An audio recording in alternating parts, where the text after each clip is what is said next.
call to order the meeting of the Marin Local Agency Formation Commission Thursday, June 11th, 2020 at 7:04 p.m. This meeting is by virtual teleconference only pursuant to the provisions of California Governor's Executive Order N-2920, issued on March 17th, 2020. This meeting will be held by teleconference only. No physical location will be available for this meeting. However, members of the public will be able to access and participate in the meeting. Okay, go right ahead. Sashi McEntee. Here. Craig Murray. Here. Damon Conley. Here. Judy Arnold. Here. Barbara Kohler. Here. Lou Caillas. Present. Larry Loader. Here. And alternate members, Dennis Rodoni is absent. Todd Moody. Here. Chris Skelton. Present. James Campbell. Here. We have a quorum. Thank you very much, Jason. Okay, we'll now move to agenda review. Would anyone like to remove or rearrange any items on the agenda? Madam Chair, we have someone from the public that's here, but I'm not sure what item they want. I'm going to unmute. It's Truman and Elora. If you can tell us what item you're here to speak on, if you want to speak on any items. Hi, this is actually Hannah Lee, Truman and Elora, my kids. I use this for preschool. Gotcha. Okay, so Madam Chair, we have someone here who's up for item number 6, which is the 4th item of public hearing. You might want to move that item up. Thank you. Okay, would anyone like to make a motion to that effect? I'll make To a approve the- motion to move item 6. So we move it ahead of item 3. I'll second. Okay, and to approve the agenda as amended? To approve the agenda as posted. Okay. And Jason, would you please call the roll? Sure. Sashi McEntee. Aye. Craig Murray. Yep. Aye. Damon Conley.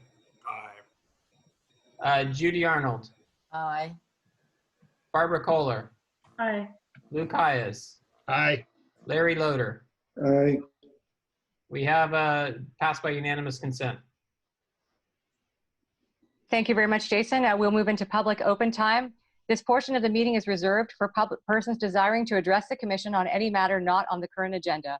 All statements that require a response will be referred to staff for reply in writing or will be placed on the commission's agenda for consideration at a later meeting. Speakers are limited to 3 minutes. Is there anyone here for public open time?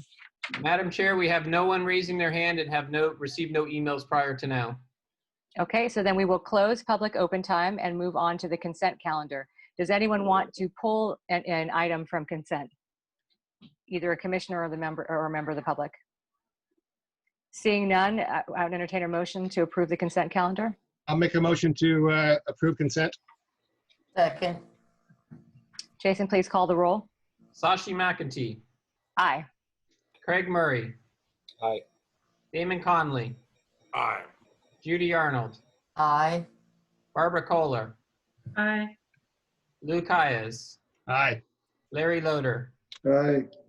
The motion passes unanimously. Very good. Moving right along to our public hearing items. Item number 3, approval for spheres Item of number influence. 6 was pulled out of order. Oh, I'm sorry. Sorry. Thank you very much. Item number 6, approval of resolution 2022, reorganization of County Service Area 29, including detachment of 6 parcels. Jason, go ahead and give the staff report. Sure. This is actually a culmination that comes out of our Tiburon Peninsula MSR. CSA 29 is a dredging district that does dredging for the Paradise Cay area. As it stands right now, there are 6 parcels that are in the district that don't actually need or receive dredging services from the dredging district, but are included in the district, and they shouldn't be in the district since they don't receive any services from them. 5 of those parcels are actually landlocked parcels. They don't actually touch the water. I think what occurred at one point in time, lot line adjustments were done, parcels were broken up. And so at one point, a bigger parcel existed. They cut it off. And so now part of the new parcel doesn't actually touch the water where that in the old days it used to. The other one that's being detached is an underwater parcel. No one lives on it. It is actually a right-of-way easement for people to get their boats in and out of Paradise Cay, or at least a portion of it. So that part, they don't charge them to do dredging because the owner of that parcel doesn't actually receive any benefit from the dredging. It's everyone else in the Paradise K that receives it, that needs it. And then there's one parcel just outside the district boundaries that actually does receive dredging. And so we're attaching that to the district so that they can be properly in the district and there's no longer an out of service agreement being done to dredge that one individual parcel. All the parcel owners have signed consent forms saying that they agree to this.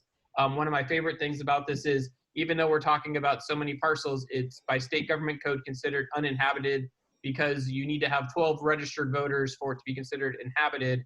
And between all these parcels, there's only 10 registered voters. So we meet the uninhabited, even though people live there, threshold. For those that are really interested, it really has to do with how protest proceedings work. So this actually saves us a bunch of extra work that we don't have to worry about protest proceedings, even though we have 100% consent. So this is a recommendation. It comes out of the Tiburon MSR. It is something that actually the district supports. It makes their life easier because what they have been doing is removing a whole bunch, several parcels off the rolls every year when the tax bills have to go out and adding in one new one so that people can be properly charged. This fixes that. So hopefully now in the future, once this all goes through, future tax rolls, it'll be really easy. Everyone gets it. The staff doesn't have to worry about removing people and forgetting who gets what and where. This will help them correct that. We do have county staff with us today in case you have any questions on this matter. I would support, and we do encourage you to pass the resolution and the attachments that go with it to approve this application. Okay, and does the county staff want to make any further presentation? Let me unmute them and we will find out. Hannah, you're now unmuted. Oh, thank you. No, I don't have anything further to say. I think you covered everything. Thank you. Great. Are there any questions from the commission before we begin the public hearing? Seeing none, we will go ahead and open the public hearing. Is there any member of the public who wishes to testify during the public hearing? We have no hands raised and we received no emailed comments ahead of time. Okay. So seeing none, I will close the public hearing and bring it back to the commission for deliberation. Anyone want to make a comment or a deliberative comment or want to make a motion? Sashi, Yes, Vice Chair Murray. so this came about from the county, Jason, just as kind of cleanup item. Yes, correct. Okay, is this kind of normal and typical, or just did someone kind of bring this forward? This was one of those things that they kind of knew existed. And when we started to talk to them about the MSR process, we said, well, this is the perfect time to do it because we can review it, analyze it as part of the MSR. So it's like one of those cleanup things that should have been done a long time ago. But since we were doing the MSR now, it made sense just to go ahead and do it all at the same time. And it sounds like Hannah's on the phone and can speak to it. Yeah. Yeah. So Hannah, maybe you could just kind of walk us through process. Do you review these different areas on a regular basis, or just as it comes up through LAFCo and then you take a closer look? Well, it was a few years ago that we changed the management of the special tax assessment every year. It used to be one of the advisory board members' wife was conducting it, and we didn't realize until we took over it that it was complicated by the fact that these parcels that didn't really benefit from it were having to be corrected every year. And then the one that wasn't in the CSA had to be added. So it's something we just learned about a couple years ago, right when they were embarking on the MSR. Okay, it sounds like the property owners did a really good job, but there's some concern about ongoing legacy and making a CSA. There'll be this consistency, so that continuity of information and management isn't lost as it may fall through from one property owner to another. So in terms of LAFCO standards, it seems like there'll be a better governance structure. Is that correct? Yes, I agree with that. Okay, anything else to add, Hannah? No, thank you. Okay, thanks for your input. Any further deliberative comments, or would anyone like to make a motion? I'll move approval. Second. Jason, will you call the roll? Sir, Sashi McEntee, Aye. Craig Murray, Aye. Damon Conley, Aye.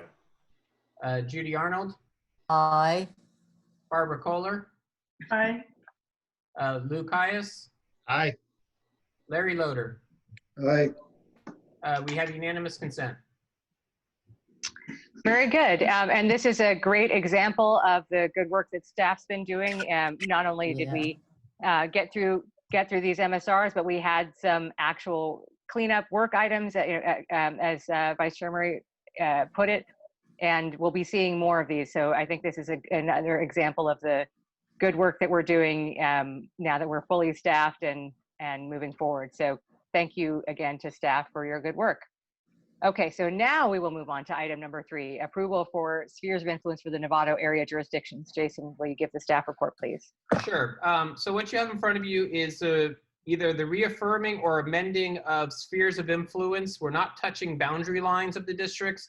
It is simply the sphere of influence, which is the area in which the district may have interest in making comments on or being involved with. If it's outside of their district, they would still have the ability to comment on it. So what we're doing is we're reaffirming all of them, except for 2 of them, which we're amending to deal with some cleanup issues that we noticed when dealing with the mapping. First off, I want to thank Jaron very much for his new mapping skills. Middle of May, he took a training course on how to do this from the help of Santa Cruz LAFCo, I'm sorry. Gave him a very good, intense training course. Unfortunately, they used a slightly different GIS program than the one we use. So Jaron had to take not only that training course, but then had to figure out how to deal with a few items that were slightly different from our program, from their program. But he figured them out, was able to create the maps. And in doing so, one of them we knew about already, which is Belmarin Keys. For some reason, Belmarin Keys, there is a section that's in the district. It's mainly the waterway and some marsh area that is not in their sphere of influence. And the only reason you ever have a smaller sphere of influence, or really should be having a smaller sphere of influence, is if you're looking to shrink the district boundaries.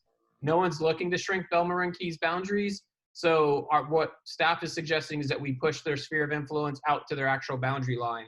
And then when Jaron was doing his mapping, learning all about his new mapping skills, he noticed as well the Novato Sanitary District has a small little chunk of land that is in their district boundaries, but is not in their sphere. So we're also going to be amending that one. I reached out to Novato Sanitary to let them know that we were doing it and heard, we got no objections from them in this process. So what you have in front of you is amending those 2 and then just reaffirming, which means we're kind of just putting the stamp saying, yep, the old sphere of influence is exactly perfectly fine to use for the new sphere of influence.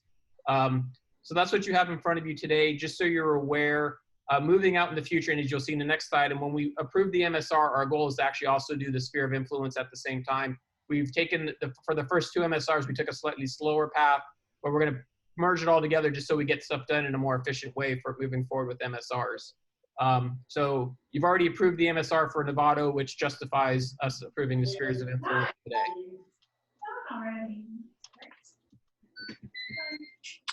All right.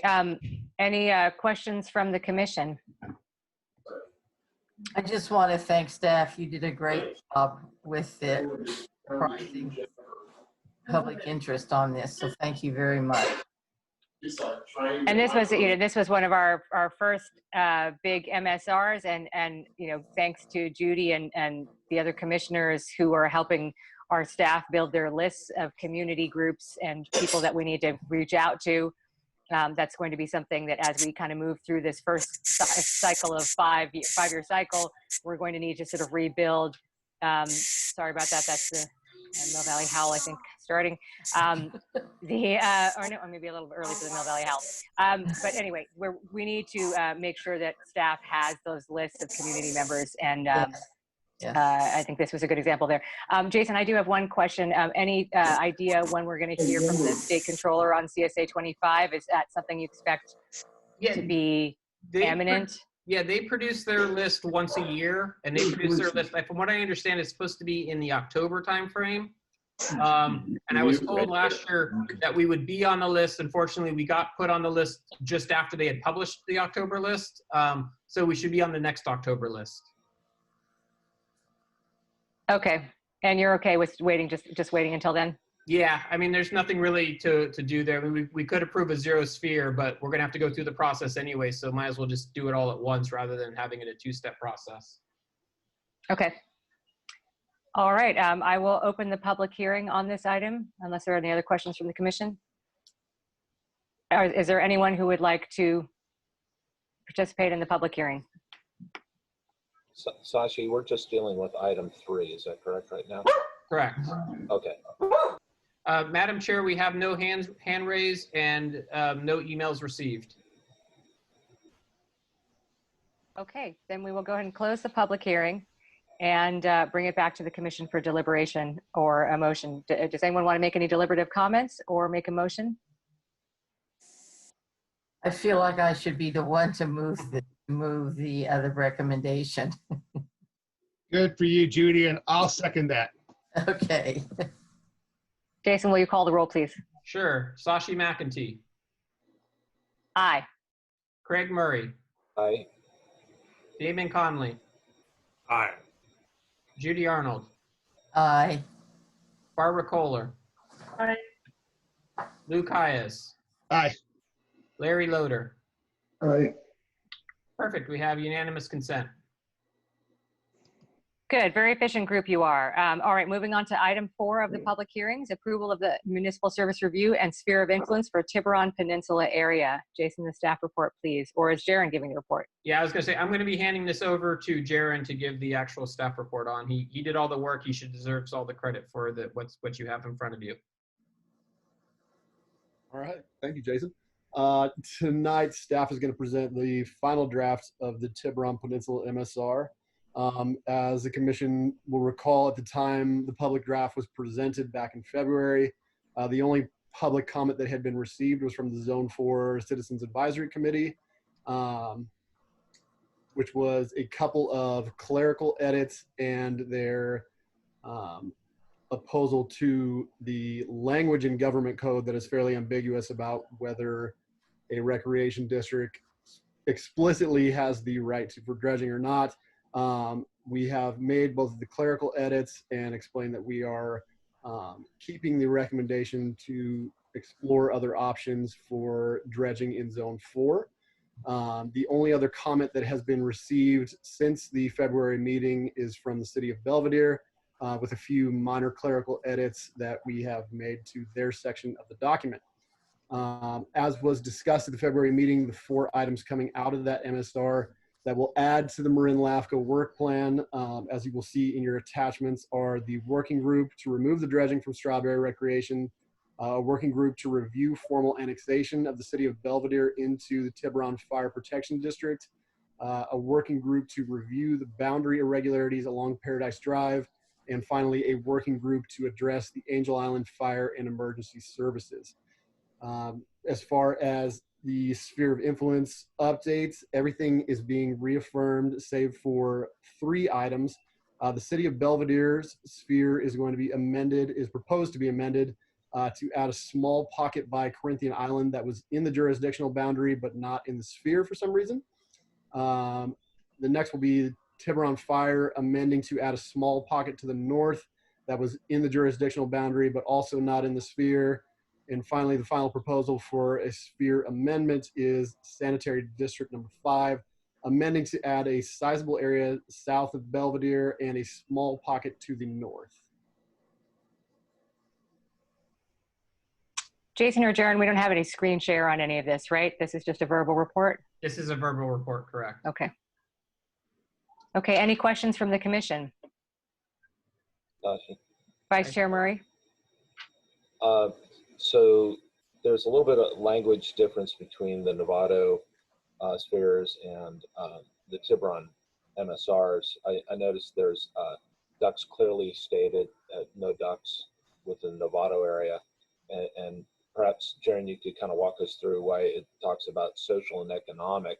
I see that kind of term being used for the duck. That's one item. Second item is more kind of precaution.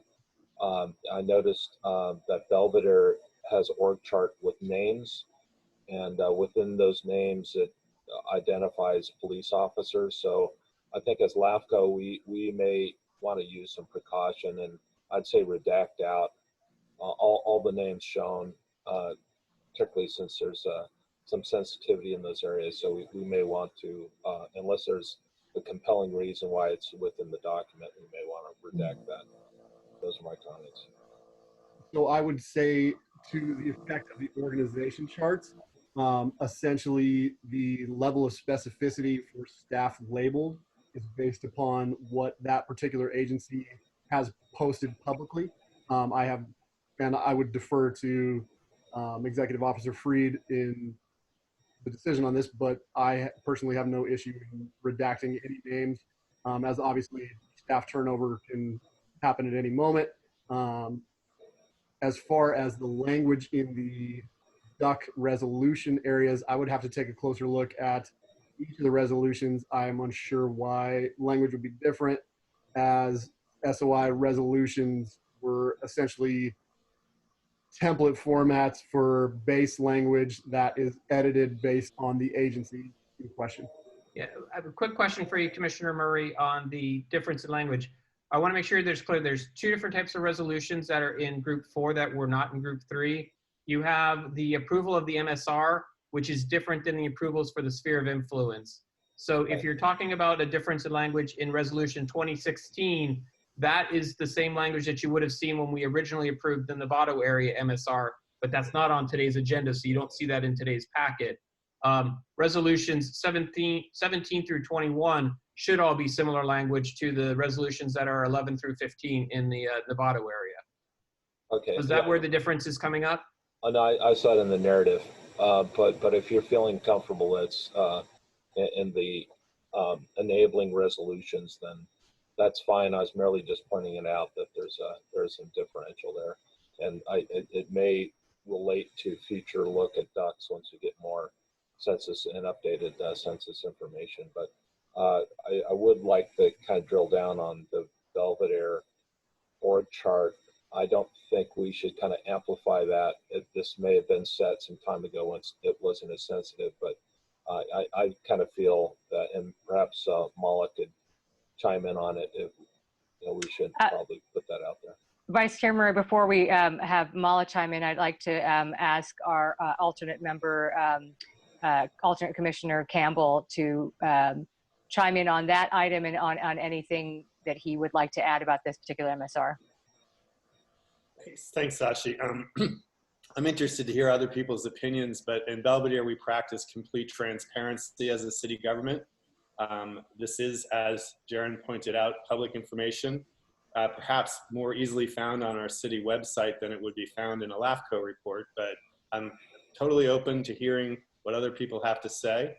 And I'm not feeling strongly one way or the other, but I'd love to hear what other people have to say. And then while we have you, alternate Commissioner Campbell, any other comments you wanted to make, since this is your area, about this MSR or the sphere? I think I hope I copied Jaron on my email to Jason. I just wanted to congratulate you on the report. I think you did a fine job, and thanks for being responsive to our questions and corrections. Okay, so then I will. I have a question. Yes. Sorry, thank you, Barbara. I can't see everybody all at once, so thank you so much for raising your voice. Go ahead, Commissioner Kohler. Okay, so I had sent these comments earlier. I sent more, which were answered, but a couple I'm not sure. First of all, I want to thank Jaron and Jason for all their hard work on this. When I look at page 18, there's a map on there that shows the Tiburon Fire District boundary, and I'm no expert, but it looks too small. I realize that part of Tiburon is covered by Southern Marin Fire, and I'm also aware that Belvedere is covered by a contract, so it wouldn't be in that fire district, but I'm just raising this to make sure that that fire district boundary is correct, because it looks very small to me. Yes, go ahead. Yeah, if you want to do them all, or I can answer them one at a time, whichever your choice is. I'll just do them all, if that's Okay. all right. That's okay. fine. And then just, I caught something on page 42 and 43 where it's talking about Tiburon. In a couple of places it says Belvedere. It was similar language, so it looks like it was brought in NIST. So that's just some corrections. And then my last thing is, when we're talking about the Angel Island fire issue, I read the entire report, and what I see in there is that the county fire is supposed to service Angel Island. And what happens, probably because of mutual aid and Tiburon's there, that they service, and they're running into an average of about $173,000 a year. And I know in the report it recommends a work group that would figure out, I guess, some way for Tiburon Fire to get paid, but also put some equipment on Angel Island. I guess, you know, I'm not so familiar with LAFCo, but I look at things as, isn't there a more common sense way to do this? And it seems to me, rather than spending staff resources on a work group, why not just put in a recommendation that Tiburon Fire District meet with County Fire, work out some MOU to get some kind of reimbursement for whatever service they do. And also, since I'm sure County Fire has some agreement with Angel Island, to allow Tiburon Fire to have some equipment. It just seems to me like, should we really be spending staff resources doing a work group when this is really something that could be handled more simply? And that may be the way we have to do these MSRs, but I'm just looking at, seems like Tiburon Fire District should have worked with the county a while ago to sort of resolve this, which is significant. You know, it's not a little bit of money, it's a lot of times that they've had to respond. So that's my only things, and I had raised some other stuff which Jason already answered. So I'm done. Thank you, Jason. Okay, so to address, I know that the Tiburon district looks small, but that is its legal boundaries. We have double checked everything. And the big issue is Tiburon does a lot of out of service stuff, which is part of the problem, and why they actually, if you look at the maps that they produce, they will produce maps that show the areas that they physically will go out and cover, which is not their legal boundary. And we have to show the legal boundaries in our maps. So I get it. Thank you. Yeah, so that's where that's coming from. On the Angel Island one, Tiburon Fire has tried to work to get Tiburon to pay for services out there, to try and get the county to pay for services, to try and get the state to pay for services. Because the reality is, most of the service that is needed out there that Tiburon does is because Angel Island is a state park and people are going out to Angel Island to enjoy the state park. And so no one really has that jurisdiction out there to do what you're looking to do. So Tiburon has tried to do it. There's also a second factor to this, and that is, even though the town of Tiburon has zero authority over anything to do with fire, they pay $40,000 a year, and I could be wrong on that number, Jaron can correct me, but I think it's $40,000 a year to the state parks for fire purposes. And so this working group is not just about can Tiburon put stuff out there? This working group is also, how do we address the fact that Tiburon is paying for fire services and has no authority over it? And this is more about, everyone's been trying to get the state to the table and no one's been able to do it. So both Tiburon and the fire district have asked, can we help them figure out how to resolve these issues? And that's why we put that working group in there. This isn't me creating a working group. This is actually two jurisdictions requesting that we do the working group to help them try and figure out how to do it. But okay, well, thank you, that helps. My question is, why is it in the report it states that county fire has the authority to respond on Angel Island? Because that's what the report says. And to me, it seems like it should be more a sit down with the county of Marin Fire to say, you know, we're doing too much mutual aid out there. Can we work out a deal? That is part of common language. Yeah, that is part of it, because what we are putting in the report is the technically correct language, which is CSA 31 covers Angel Island. Reality is CSA 31 is absolutely nothing for Angel Island. Part of this working group is actually to have the discussion, does it make sense to move Angel Island out of CSA 31 and put it into Tiburon Fire, because that's actually who does the fire service out there. So that's another small avenue of what we would be looking at in the working group is, does it make sense to maybe just change the district boundaries out there so it's actually correct to who's doing what out there. Because CSA 31 has zero ability to actually provide services because they don't have the boats and they don't have the equipment anywhere near Angel Island like Tiburon Fire does. Okay, well, thank you very much. And then I mentioned those couple of typos. Yes, and Just clean up. Yeah, we also got a couple of emails from other people that noticed one or two little things in there. Feel free to continue to give us those before we put the thing to bed. We want to make sure everything is correct. So if you find any typos, let us know. It's a large document, and no matter how many times I read it or Jaron reads it or city or district staff read it, there's always going to be a typo somewhere in there. So I have no hesitation to let us know if you find one. Thank you very much. Appreciate you spending time now and prior. Thank you. And then I wanted to give some time to Commissioner Moody if he wanted to make any comments. Yeah, thank you very much. Yes, it is the state of California that is the actor that's hard to get to the table. And so I would suggest that this will come down in the agenda further on, but I would suggest that LAFCo could help a lot with that. And maybe it's not so important for LAFCo to work on the joint Belvedere-Tiburon merger. But yeah, the state of California is the issue. So this is where LAFCO can really help out. And the fire district is concerned about this. So thank you, everyone. Have you talked to Senator McGuire's office? We have not started anything on this from a LAFCO perspective. I wanted to get through the MSR, and then we're going to have a discussion with McGuire's, both our state assembly and state senator. I will reach out to them to let them know. Great. Alternate Commissioner Moody, anything else on this MSR since this is also your area, neck of the woods? I think it's a pretty darn good report. They learned a lot about Tiburon that I didn't even know. So anyway, they did a good job and covered the bases very well. Thank you very much, everyone. Very good. If there are no further questions from the commission, I will open the public hearing on this item. We do have actually a new person who has joined the meeting since we last. There are actually two new people. I'm going to unmute Naomi and Richard just to find out if you're interested in this item or if you're interested in another item on our agenda to speak. Richard, you've been unmuted. Hold on a second.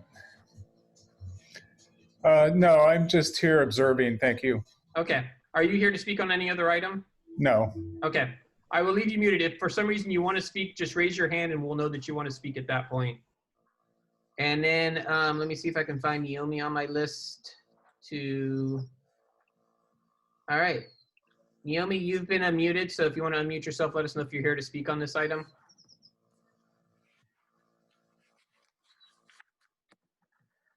All right. Not hearing anything from you. Be shy. All right. We have no public comment and no emails were sent. Okay. So seeing no one, no public comment there, I will go ahead and close the public hearing and bring it back to the commission for deliberation or for a motion if anyone wants to make it. Any deliberative comments or a motion? Sasha, Vice Chair Murray, yes. So I just wanted to circle back to Mala on the question about town of Belvedere with their org chart and names of public employees, particularly the public safety employees, if those should be redacted in our document. I think since they are available on the Belvedere's website, then it's already public information, so I don't have that concern. If you do want to, just as a matter of policy, remove all of the names from the report, you can do so. But legally, I don't think you need to do so. Okay, maybe just a courtesy back to the town manager there, see if they'd like that redacted on a LAFCo level. Do you mean it's not an issue. Do you mean alternate Commissioner Campbell? Is that who you mean? I don't think we have. I don't think the Belvedere town manager is on it. I think James is James who you meant. James, can you speak for this for the town manager? Or?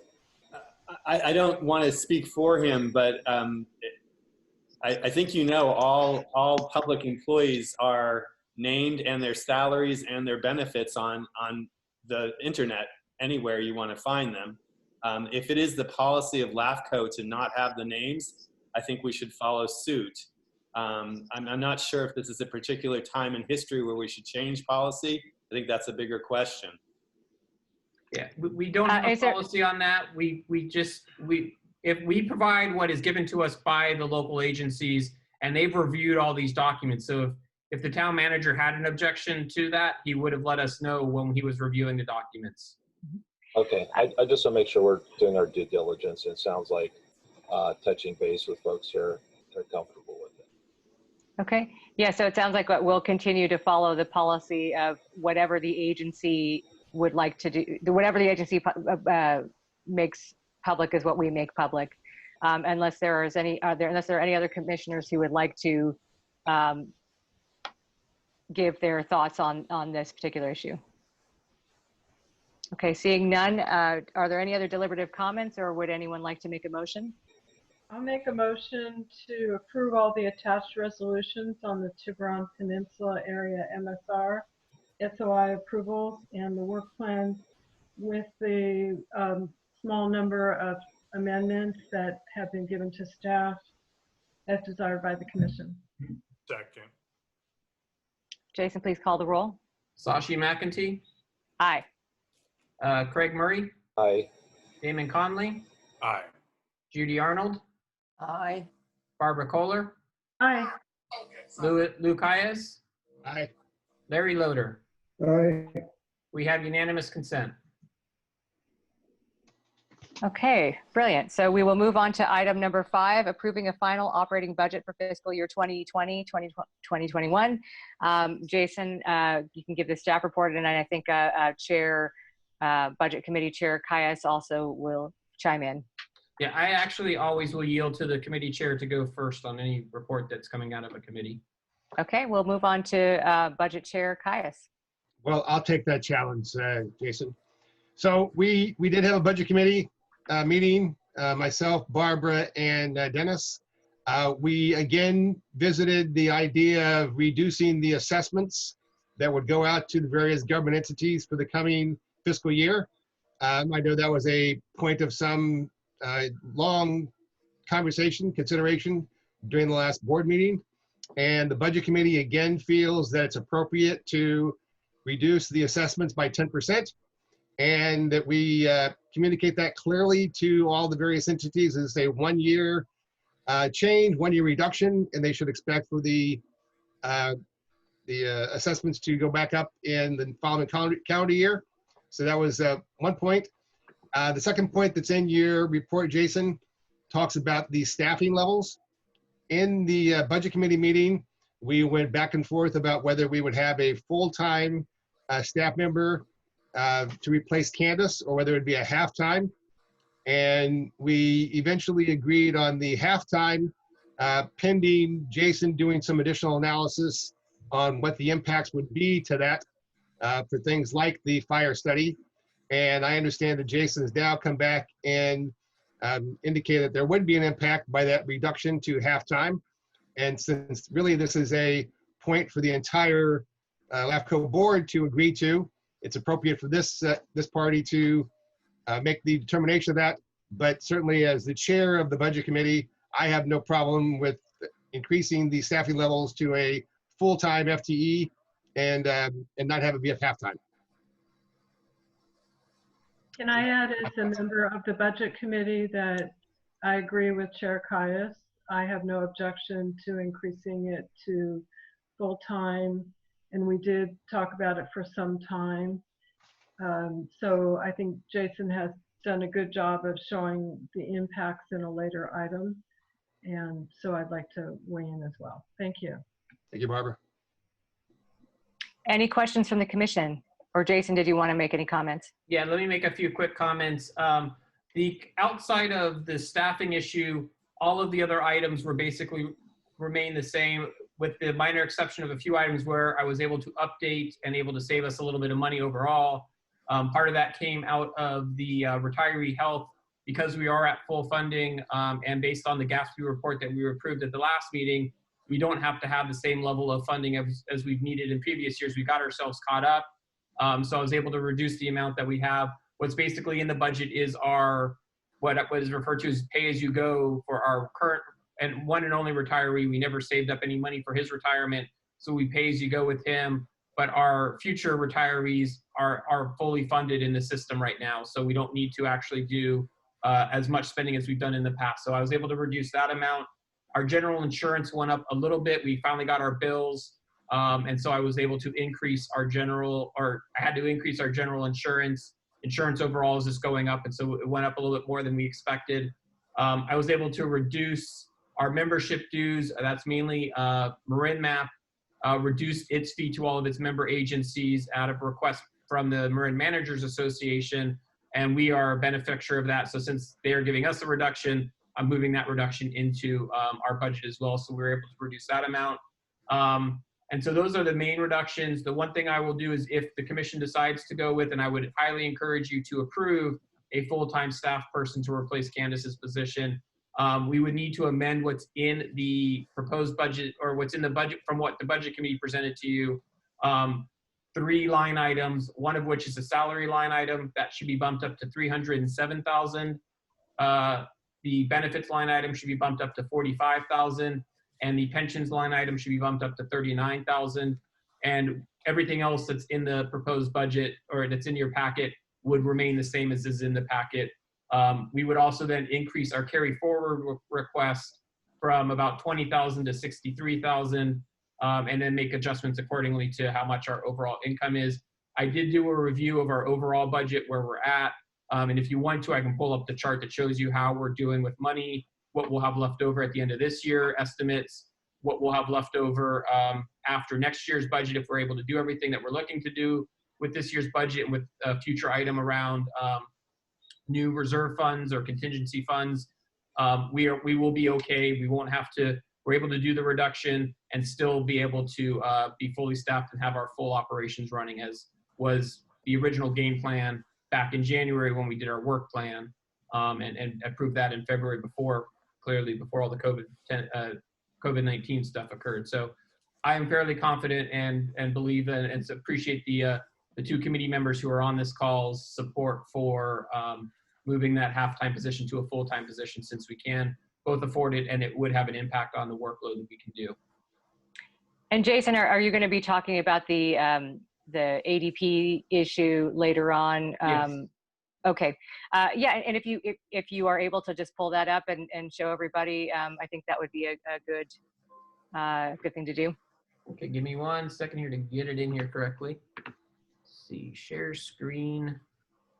I want to share, I think it is this one. Share.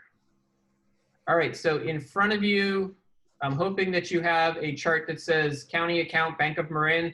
Is that correct? Mm-hmm. Okay, perfect. So as you can see where my cursor is at, currently our estimate in what we'll have in the county account is $290,000.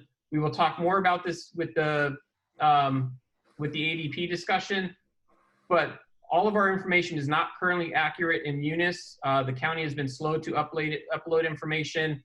There were some errors and stuff that was being uploaded. So Alyssa did her best estimate based on 3 hours of work last night with the county staff to try and figure out what we actually have left in our county account. So this is our best estimate right now. It is not a perfectly accurate number. In our Bank of Marin accounts, we have 2 accounts with them. There's the large payments and then small payments. Between them, we have about $90,000 left in that account, not including that includes some checks that are waiting to see cash. And then for the rest of this year, we estimate that it'll be about $50,000 left to pay for various items, bills that will be outstanding and everything. So that is purely an estimate for what we think we'll need. And then we have our current reserve policy. I have this set at the higher level. With the new budget, this would actually get lowered a little bit, but I set it at the higher level, which is 120. You then have the new reserve. There's an agenda item later where we'll be talking about increasing our reserve fund from 20 to 25%. That 28,000 helps you cover that additional 5% that we would need for our budget to cover. So at the end of the day, that leaves us with about 182,000 in our bank account. With a full-time staff person next year, we'll need to pull out of that amount 63,000, which will leave us 119 left. I have a concern that this COVID issue and the 10%, while I know we're going to tell everyone it's a 1-year thing, we still may need a second year to do this, because And it may not be 10%, but it may be something less than that, because a lot of agencies are not going, especially your special districts that rely mostly on property taxes and not a sales tax revenue based system. They're likely to feel some pain next year when property values don't go up at the level that had been originally planned pre-COVID response. And so we may need to do a second year. And so even if we do a second year, you'll see this number over here, which is 56. So we still have money in the account. We have the ability to do everything we need to do. This money that is being left over that you see here, it seems a little high, and that's partly because prior to me being with LAFCo, the commission was approving a 3-person staff, but was never at 3-person staff. So we had built up a bunch of extra money, and now we're able to spend it down, be able to do all of our operations, and still give a 10% reduction in what we're doing. So that is that. Does anyone have any questions on this chart itself? Otherwise, I'm going to take you off of screen sharing because it messes up my ability to look and talk at you and see what's going on the screen itself. Jason, I just think it would be helpful for the new commissioners if you can explain why we have a county account and a Bank of Marin account. Sure. So we have to have a county account because by state government code, the county is the one that has to send out the bills for all of our member agencies and collects the money. We've also had to use the county account to pay payroll. For the longest time, we were in their system, but even as we're transitioning to ADP, all of that money comes out of our county account. So we leave a large amount of money in the county account to cover that. We also leave our reserve fund sitting in there, mainly because because we get interest off of the county account. So if we're not using the money, but we're keeping it around, let's utilize it to our best ability. And the county account's the best place to do that. We have a Bank of Marin account to deal with all of our outside vendors and outside payments. That's how we pay Mala for her services. It's how we pay Alyssa. It's how we pay our cable bill. It's how we pay all of those various bills that we have. All get paid out of Bank of Marin. It is a much simpler and easier system to use than Munis. And it was, to be fair, it was set up before I was here, although before I was here, it was Wells Fargo. I switched us over to Bank of Marin for various reasons we can get into another day. So that is how we pay all of our third-party vendors, and also is where we pay your stipends and any other things like that that don't need to come out of the county account, get paid out of the Bank of Marin account. Thank you for clarifying that. Anyone have any questions on this screen before we move off of the screen? Okay, Jason, you can go ahead and stop the screen share. Okay. Any questions from the commission on the Budget Committee's report and the presentation? I see Vice Chair Craig Murray has his hand up. Vice Chair Murray. So, general question. One, I thought we were pretty uncomfortable with a staff member kind of half a foot in serving and half a foot out, and that we were kind of turning the corner to provide full service. I mean, we only have 2 full-time staff members. It seems like our work is getting more efficient, but also needing and wanting a dedicated staff member. So it sounded like from Jason's presentation is this might be a 2-year project. But if we have the funds to do this, I'm kind of feeling that we just go ahead and have a full-time staff member, a junior analyst, or what's needed for work ahead of us, so we could get the business rather than kind of delaying this.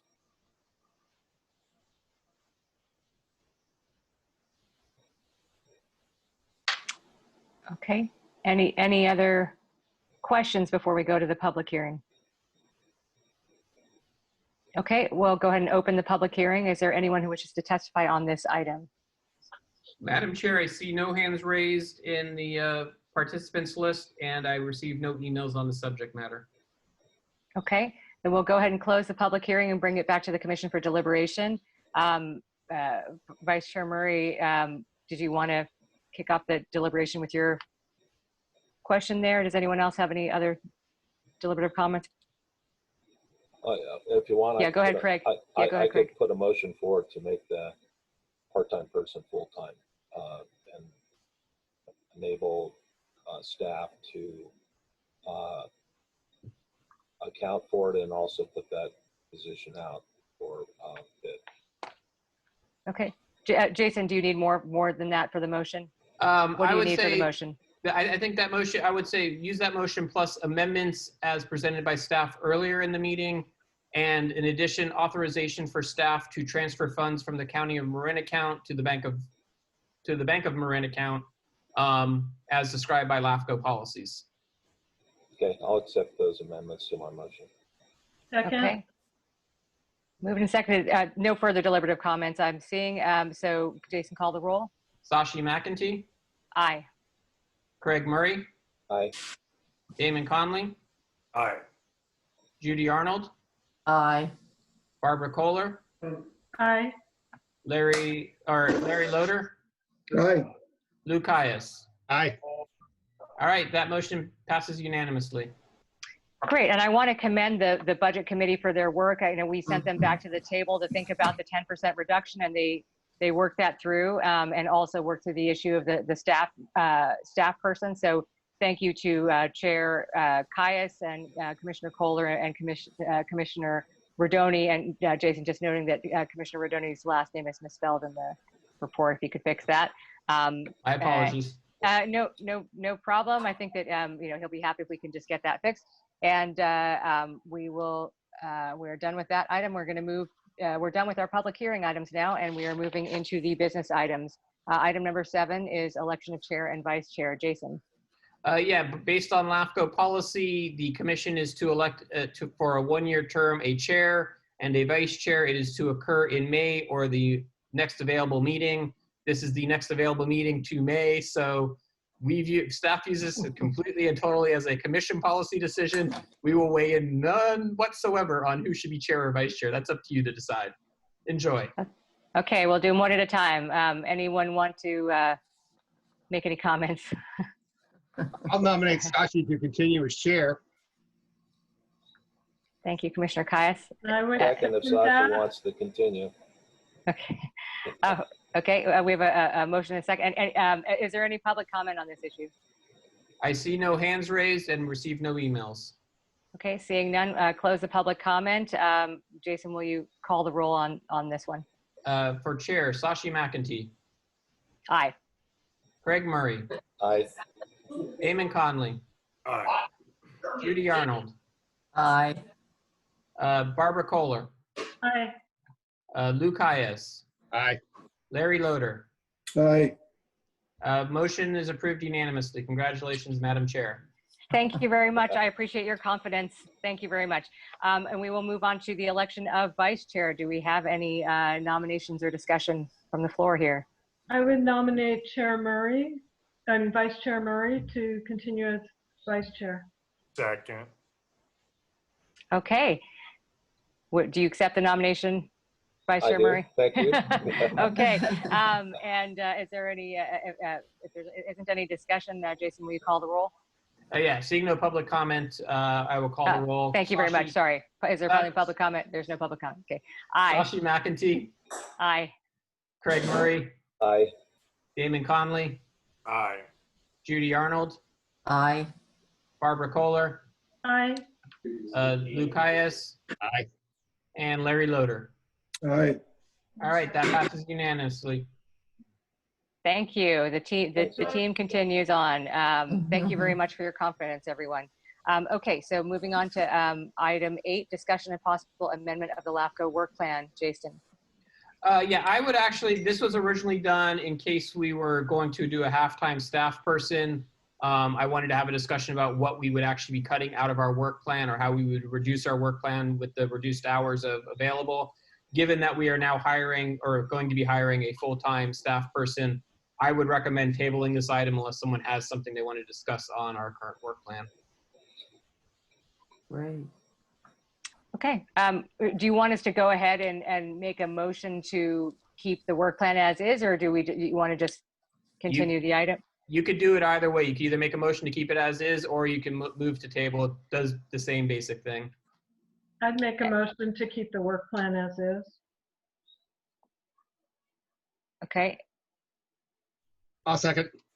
Okay. And before we do that, is there any public comment? No hands are raised. There are no emails. Okay. Seeing none, close the public comment. Jason, please call the roll. Sashi McEntee, Aye. Craig Murray, Aye. Damon Conley, Aye. Judy Arnold, Aye. Barbara Kohler, Aye. Lou Caius, Aye. Larry Loader. Aye. Motion passes unanimously. Very good. I think that was a good idea to reaffirm the work plan. Thanks, Commissioner Kohler, for jumping in on that one. And item number 9, discussion and approval of temporary policy for remote working conditions for COVID-19 planning purposes. Jason. Yeah, so as we have learned, our office has reopened. We were closed for several months while we were in the COVID-19, but there are still, the health experts out there are still saying when possible, shelter in place. Don't be, if you don't need to go to the office, don't go to the office. It's still the general mantra. I want to make sure, since our office building is now reopened to the public, we need to make sure the office is open, but we don't have that much traffic that comes in. I would honestly say outside of scheduled meetings, if we have 2 people come in the entire month that mean to come into the LAFCo office, we get plenty of people for other things in the building that aren't LAFCO related showing up in our office. But for LAFCO things, if we get 2 people, that's a very busy month. And half of those people tend to be people just dropping off a check or an application, something, updating something for something they're currently got in front of us. And we know they're coming for the most part. So what I want to do is, at least for the temporary purposes, is have a temporary work policy that allows us to maintain the office being open. But if all staff isn't needed to be in the office and they don't have work meetings that require them to be in the office, that staff through my direction would be allowed to work from home from time to time in order to apply with the current COVID-19 request of don't have people in the office unless they're needed. And we're in the office probably more than we're needed to be in the office, but I still want to have an official policy in place that allows us to work remotely if needed. Okay, and I see Vice Chair Murray has Vice Chair Murray and then Commissioner Kohler. So, Jason, I appreciate it. I really thank you and Jaren for covering during this time. And you've, as you explained to me, you've created systems such as your phone systems that easily roll over to your home system. So in effect, it acts like somebody in the office. The other thing I think is important to point out is that we do have a local staff member nearby. And as Jason explained, if somebody does need to quickly get to the office for an emergency purpose or regular business items, picking up the mail, things like this, I understand that we're covered. Maybe Jason, you could talk about that a little bit as well. So the office can open or be open on these unplanned purposes. Yeah, we have complete ability to staff the office. And my goal with this policy is to continue the office to be open, someone to physically be in the office Monday through Friday from 9 to 5 with the realization that, like, at least in the short term, while we're down 1 staff person, if I'm working from home or Jaren's working from home, one of us is going to take a lunch break during the day. So the office might close for a short period while we go and grab some food. But other than that, someone will be in the office in case someone randomly, that 1 person a month walks into the office. We're there to able to assist them.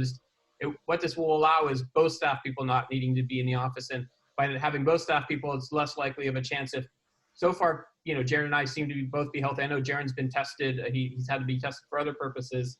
So he at least last time tested did not have COVID-19. I have not had the opportunity to be tested yet, but at least it keeps us separated in a way that keeps us healthy and secure during this process. Right.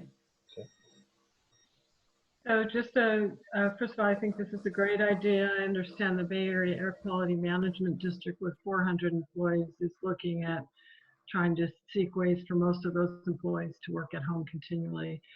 I think it's a great idea. 2 questions I have is there any issues with security, IT security, working from home and the potential for compromise of IT security? And then the other issue is training new staff. I think that will unfortunately require, part of that is training, but also just getting to know each other. So that might change the dynamics some, but thank you. Yeah, we do have Marin LAFCo set up for us, a private secure system that I have to log into. It's a VPN system that helps secure our system so no one can use it unless they're on my computer. I have my computer with me. So I feel that our system is very secure. Marin LAFCo is satisfied with what they set up and seems to think that it'll cover that. I mean, you are absolutely correct. When we get a new hire in, that probably means that, like, I'm not going to be working remotely very much because I'm going to need to be in the office to make sure the staff person is getting the training, learning what they need to learn. So yes, that is absolutely true. Like I said, if we're needed in the office, we will be in the office. That is our first and top priority. But if there's a day when we're not needed to be in the office, then one of us will be able to stay home and work from home or work from another remote location as is needed by the individual staff person. So this gives us the flexibility to both be in the office when we're needed, but when we're not, gives us some flexibility to be at home. I personally imagine I will probably be in the office at least 4 days a week. You know, I would love to get down to 3 days a week, but I know I'm going to be in the office at least more than half the time, just because of the stuff that goes on. A lot of the stuff I need is there, but there are days that I'm not needed in the office and I can just as easily work from home. Same thing for Jared. I mean, a lot of Jared's work is internet research. You can do that at the office or at home as well. Okay, great. Sounds good. Thank you. Great question, Commissioner Kohler. I think that the security issue is important to cover.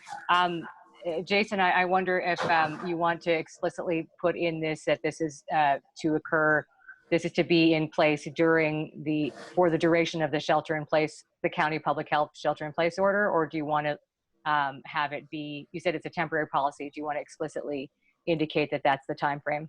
Yeah, I put it as a temporary, more thinking the policy committee is going to be redoing the personnel handbook soon. I'm almost getting to the point where I can share it with the county and we can potentially get something in front of the policy committee sometime this year.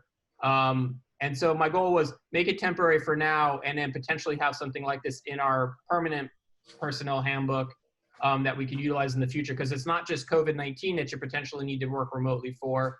If there's a wildfire shutdown, we're also going to need to have some remote work policies and other things like that. So it's more than just COVID-19, but this kind of was the impetus for me to actually try and create something. So we have something in place now and then come back and revisit it when we do the personal handbook. And that's why I call it temporary for now, and have something later on be part of that. Okay. Any other questions from the commission? Any public comment on this item? I still see Barbara's hand raised, but I think she's done talking. So I see no public members raised and I see have no emails. Okay, so seeing no public comment, we'll close the public comment, bring it back to the commission. Any deliberative comments, or would anyone like to make a motion?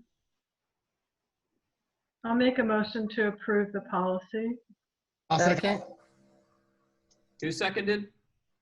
I did too. Okay, I'll take that one. Okay, please call the roll. Sashi McEntee? Aye. Craig Murray? Aye. Damon Conley? Aye. Judy Arnold? Aye. Barbara Kohler? Aye. Lou Caius? Aye. Larry Loader? Aye. We have unanimous consent. Very good. Moving on to item 10, authorizing the executive officer to investigate payroll service options. Jason. Yeah, so as we've been talking about pretty much at every meeting, we got switched out of the county system into ADP. Not all aspects of ADP are necessarily the best fit for what we need, and we've been learning that as we've been going through the process.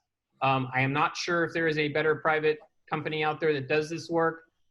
When I asked the county staff if they knew of anyone or any other system that worked, their answer was, yeah, the county system works just fine for what we're looking for, but we're not going to be in the county system anymore.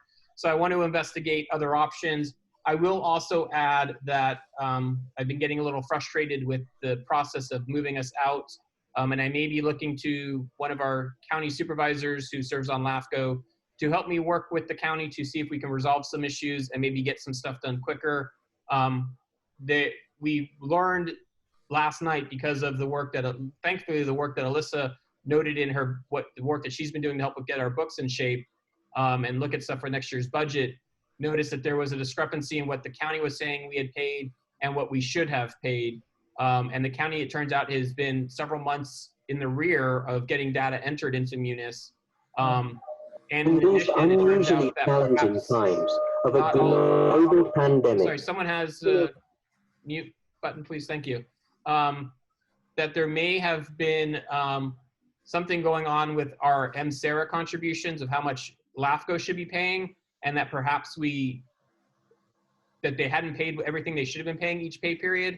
And so we are probably $20,000 off of $20,000 to $25,000 off of what we should have been paying based on the current rates. They never got updated by the county for our employees. So we're in the process of working that out, but I want to try and get that done quickly. So Because I also want to get into getting into the ADP part of the process. Everyone I've talked with and as part of this process says, if you're going to change payroll systems, you should do it with the first pay period of the year.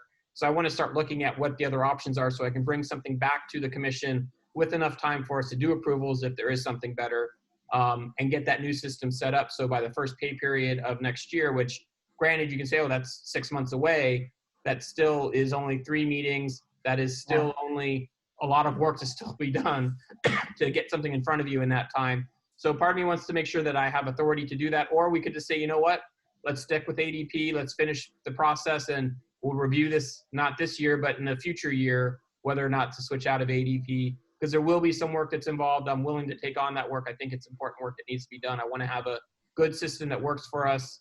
Like one of the examples that ADP is not able to do, at least in its current system, is ADP, if we do approvals of something like Candace, she was the one of the 3 of us that actually had it. There's a cafeteria program for our health insurance. If you don't use all of it, you can actually, you get some of that back in your paycheck.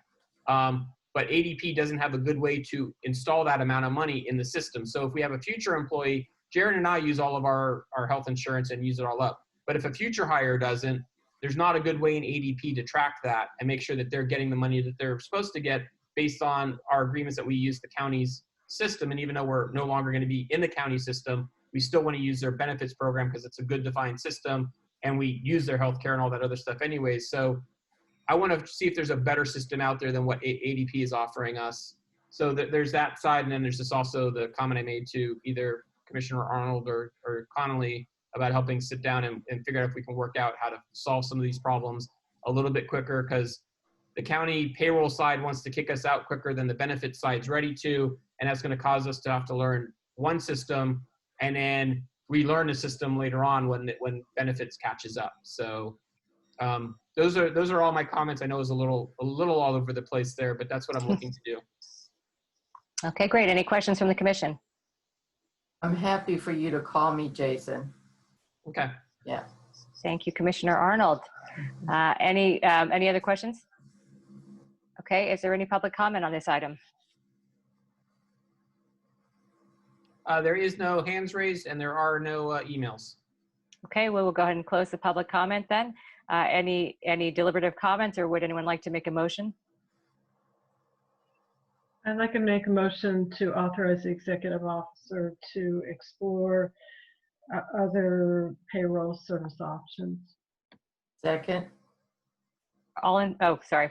Roll call, please. Sashi McEntee. Aye. Craig Murray. Aye. Damon Conley. Aye. Judy Arnold. Aye. Barbara Kohler. Aye. Lou Cayes. Aye.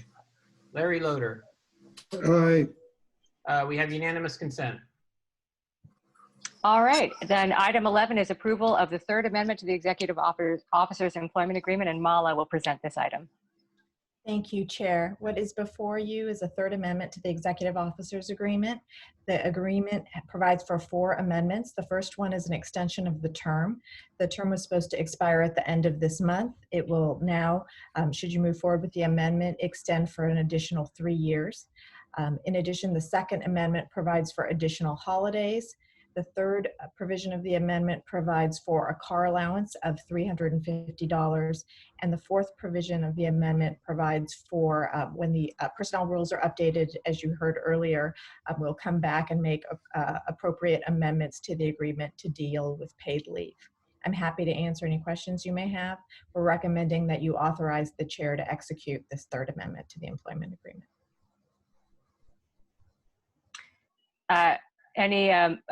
Damon, any comments from you since you and I were the committee? Happy to answer any questions or hear any feedback. We felt this was consistent kind of with what the direction was that we received last time, and feel that we were able to successfully come up with an understanding. Okay, any questions from the commission? Okay, seeing none, is there any public comment on this item? There is no hands raised and we have received no emails. Okay, I will close the public comment and bring it back to the commission. Any deliberative comments or anyone like to make a motion? Why? You're in your new room? I'll move approval of the third amendment to the executive officer's employment agreement. Okay, do we have a second? Second. Jason, please call the roll, or can you call the roll? Yes, you can. Yeah, I can call the Go roll ahead. on it. That's fine. Sashi McEntee, Aye. Greg Murray, Aye. Damon Conley, Aye. Judy Arnold.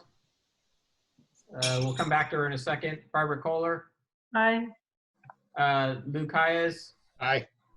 Larry Loader, Aye. Judy Arnold. Are you there? She walked off. Yeah, I saw that. I was hoping she was still in the room. Absent. All right, I will mark her as absent then. Okay, motion is approved. Okay, very good. Thank you very much to Commissioner Connolly for working with me, and you designated us as your negotiations team. And thank you to Executive Officer Freed. We're very much happy to have you with us for an extended term. So thank you very much. Okay, so moving on to item number 12, approval of update to current reserve fund and the creation of 2 new funds. Okay, so in front of you today, you actually have 3 different items. I'm going to go over all 3 of them together, although if you want to stop and ask a question on any given one of them, please do so. The first item is the current reserve fund that is in the policy handbook as it sits right now. You will see in front of you a redlined version of that. The current policy has us being at 20% reserve. The committee is asking that be bumped up to 25%. 25% is a traditional amount because that gives you 3 months of operating expenses. So if something goes wrong, we still have 3 months in which we can figure out how to solve it. And that is like a lot of agencies actually use that type of a number rather than 20%. One of the other things that we're doing with that policy is we are, as it's currently written, it's a kind of a hard set number where what we're doing is we're saying we should at least be at that amount, but we can be more. The commission may be realizing, hey, we've got some big expenses coming up, so we want to keep a little bit more in that reserve fund to cover those future expenses that we know are coming or we think might be coming. It gives us the flexibility to actually have more than that in there. The final big thing that policy does is right now, because it was kind of set, it kind of plays off of that, we're unsetting it, is at the end of the fiscal year, once we've closed out our books, if there's any unspent funds that aren't already identified for other purposes, we'll get to the technology fund that kind of identifies one line item. We use the carry forward fund. Sometimes we look and say, oh, we have more money sitting in the account, so we're going to use that to help balance next year's budget. So that would be an area where the unspent fund amount would be potentially used for that. But anything that's not covered by any of those other things that's just going to sit there, instead of it just sitting in our bank account with no line item, which is what currently occurs, that budget when I showed you earlier what we have left over, we just have money sitting in our bank account, but it's not given to any line item.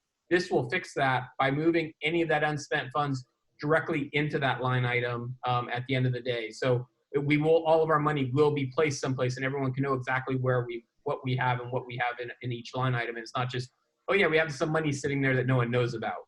It helps correct that issue and error, in at least my opinion, an error in how we had our bookkeeping set up in the past. So that's all I have on that first one. If I don't see anyone raising a hand or looking to ask me questions, I'll move to the next one.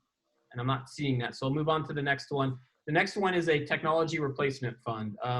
This is something that I wanted to put in place because at the end of the day, as we sit right now, most of our equipment was bought at the same time.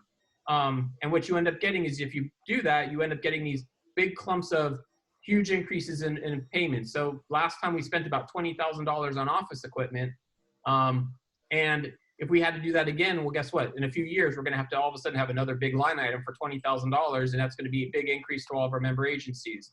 So my goal with this was let's say, how much does it cost to replace everything? And so if it costs us X amount to replace something and it lasts 4 years, well, then we divide that amount by 4. And when you add all those things up, and we worked with Marin LAFCo, they helped me come up with a cost structure and said, here's how much these various line items would cost to replace. Here's how many years they should last. I was able to create a chart, and we came up, and if you look in the budget, you'll actually see our office equipment fund now says 4,100 and some odd change is what it costs. And that number comes directly from that chart. That chart told me this is how much we should do. So that line item is there. So what we want to, the way I want to fund that account is every year we have the office equipment line item. If we don't use any of the money or don't use all of it, we take what's ever left over in that amount and put it into this new reserve fund that is there for the years when perhaps we have to spend, maybe one year we have to buy 2 or 3 computers or 2 or 3 pieces of equipment that are more than 4,100. We will have some money set in the account already to take out and be able to spend and purchase that equipment when we need to. So we're spreading out our costs. It's a more even structure. We don't have these big herky-jerky, as I like to call them, valleys and hills of requests, because we're all of a sudden realize we need to buy some office equipment because all of our computers are getting old and dying at the same time. One of my other things also is to try and spread out when we buy our computers, so we're not buying them all at the same time. But that's a kind of a separate issue on how to deal with it. But this will allow us that flexibility to purchase equipment when we need to. We have a cap of $20,000 put on that, which is based partly on that cost assessment that we did. That's the high end of anything that we would need for that account if we had to buy everything all at once. So every year we will continue to use that one line item to fill that bucket up until we hit 20,000. Once we hit 20,000, anything that's left over would go into the reserve fund with any other unspent money we had for that year. So that is the policy that is in front of you. I believe Commissioner Kohler had, I may have misinterpreted what came out of the budget committee. And so I wanted to give Commissioner Kohler a chance to amend, if she wanted to, the policy that's written in front of you. No, thank you, Jason. I think your explanation of why you left some language in there was excellent. So appreciate that. And I think it's good to go. Okay. And I do apologize and Chair Caius, yeah, to Commissioner Caius, because he's the budget chair. Commissioner Caius, you're on mute. Yep. I think you represented it correctly and completely, Jason, so I have really nothing more to add. We talked about this for quite a bit, and all 3 items that you have mentioned are things that we unanimously agreed on in the budget committee. Okay, thank you. And then the third fund that's in front of you is a consultant reserve fund. This would be a targeted fund for the years if we have a fire study or some other very specialized study where we need to bring in an outside consultant because it's a much more technical thing than staff should be doing, that we would have some money set aside because those can get very expensive. And the last thing I would want to do is raise all of our members' fees by 10 or 20% potentially. So this allows us to put some money aside for future consultants. And the amount that was set for that was $50,000 was what the budget committee was recommending, which is, a good mid-sized project. If we had a really large one, it would go more than that, but that's a good mid-sized consultant reserve fund. I'm comfortable with that amount in there. The policy also says that if we're not at that amount in any given year, that we can put that we can add more money to it based on unspent funds. Instead of it going into the reserve fund, if we already have the reserve fund full, we could put it into this fund as well. So it gives us some flexibility, and it gives some power to the budget chair and the LAFCo chair to have a quick discussion. It's like a 2-minute discussion. Here's what we have left over at the end of the year. Which direction do we want to go in if that $50,000 threshold hasn't been met yet?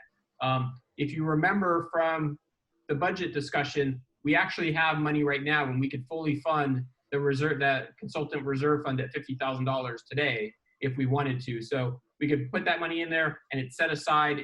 It's there when we need it.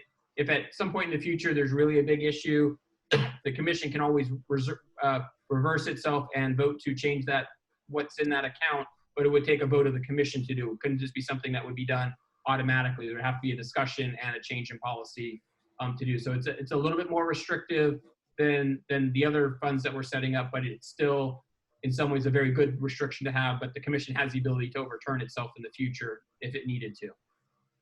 And those are the 3 policies. Jason, Sashi, quick question on the consultant reserve fund. So there's certain consultants we seem to be working with, say Bill Chiat, in terms of a strategic plan. So they might be kind of known costs. And then the other part would be some public agencies have kind of set contracts. No matter if you spend the money or not, they're kind of teed up, right? So you have contracts for a set amount, and as something is needed, you could quickly go to that consultant rather than going out for bids, bringing it back to the commission, waiting the 2 months to get something approved. Is that kind of the thought process, is having some set consultants teed up with some funds allocated, or just have it on a standby as needed? This is set as a standby as needed. And just so you know, I would not call Bill Chiat someone that we would dip into this fund for. He's a professional services thing. He does workshops. So I'm not looking at those small type things. Like at the same point, you would also be saying that Alyssa, who is our bookkeeper, is also consultant. But those go under professional services and are much smaller things. These are for very big, large studies. These are meant for like special studies or MSR studies that have a very specialized tint on them that we need an outside expert for. So we don't have any, like we don't have a wish list. We could, if we wanted to, put out an RFQ or an RFI and create that wish list for future needs. The problem is right now we don't know exactly what we need it for. You know, we may need fire, but I would rather at this point right now just go out to bid if we needed to go down that path. We could do so quickly. There's ways where you can get through the process pretty quickly, but we have never created a MSR consultant list. And they're kind of hard to create because they're so specialized. And you have so many people. If you're doing sewer systems, there's a group that you look at there. If you're doing fire, there's a different group. If you're doing water, it's its own group. Every system has its own group, and you would have to have a very large, comprehensive list. It's almost just as easy to go out and see who's actually available and put out the bid for that item when needed. Okay, yeah, thanks for the input. Other questions? I have a couple. Anyone else? Okay, Jason, on the consultant reserve, the 50K number, was that just, you know, kind of, you know, sort of a best guess, or do you have the ability kind of to look at the 5-year study schedule that we have and make a more educated guess on what we might, what studies we might need that on? I mean, I know that we are doing one special study now, and we've never really done those before, but is that something you think might be useful to look at the whole study schedule and see what might warrant something like that? I mean, for our current study schedule, for the most part, it's stuff that's going to be done in-house because we're going to be fully staffed.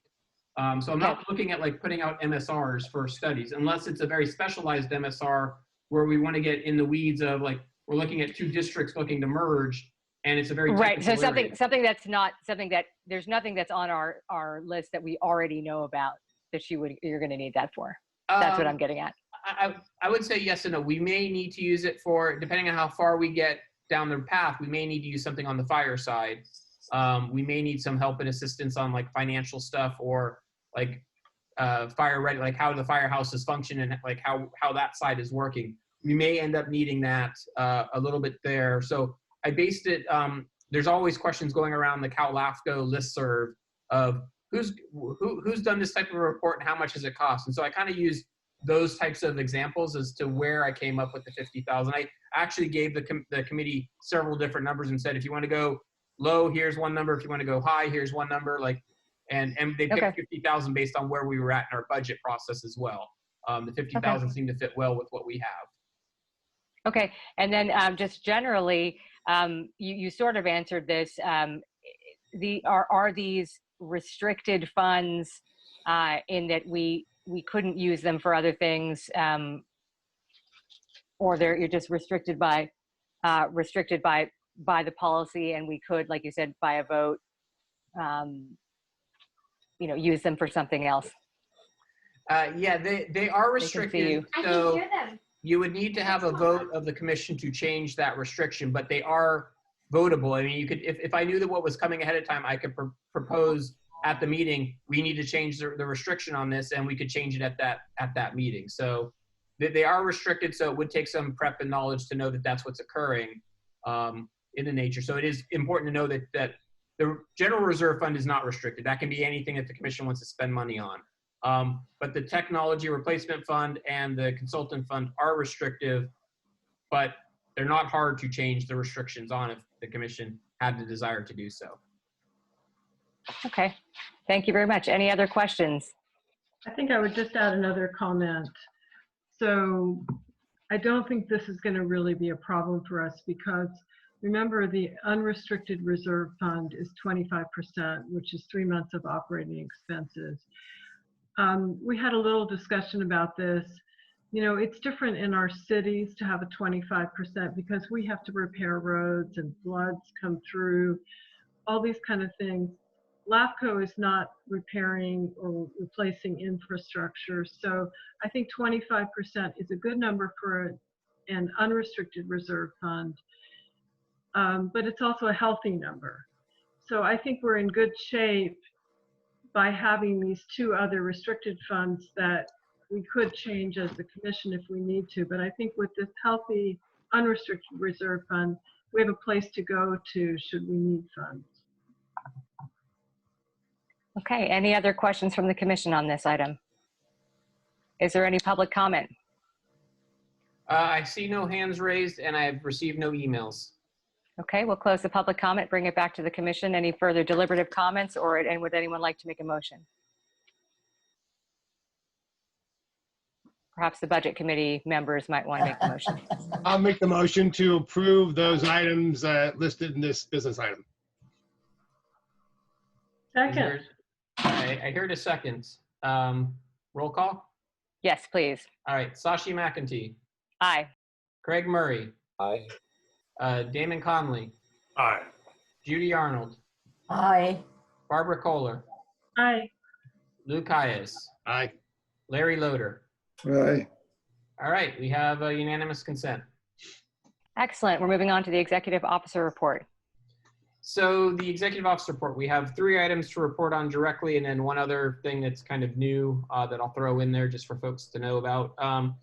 Budget update for the fiscal year, we should be in good shape. What you have in front of you, as I've mentioned, has some issues with how things have been reported in Munis, and we're trying to get those fixed, but we should be perfectly fine financially for the year. We should actually come in a little under budget overall, although as I noted in the memo, there are a few items that have gone a little over budget for their individual line item, but overall we should be fine. If there's any questions on that, raise your hand real quickly. Otherwise, I'll move on to the next one. What I think I remember you telling me last time that, for example, one of the ones that went over was general insurance, and you said we got the real number on that, and now we're up to date. So Correct. It wasn't actually an overrun. Yeah. Well, it was an overrun in last year's budget, but it was because it was higher than what we expected it to be. But yes, correct. Just Jason, can you speak to the rent storage overrun and the purpose Yeah, of it? so what transpired last year was we had been with graph storage for a long time. As far as I know, it was a very long time. That's where we keep all of our old files dating back to 1963. So we've got quite a few boxes that sit there.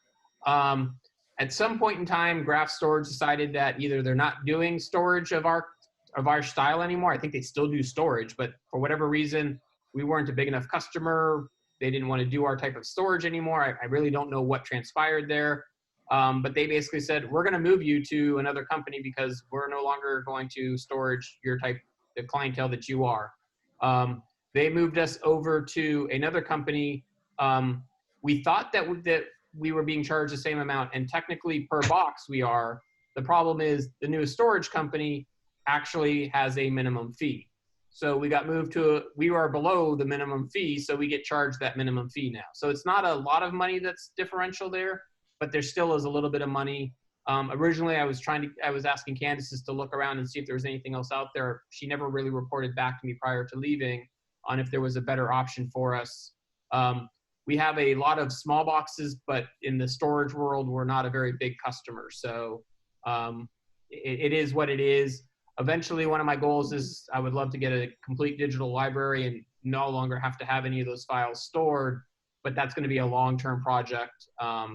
And so that's not really what we're doing at this point. So I don't have any other options of what to do other than leave it at where it's at right now until we can find a better priced location. Yeah, it seems like record retention is the bane of all local government agencies, and Yep. It is a priority, but unfortunately it's a very low priority.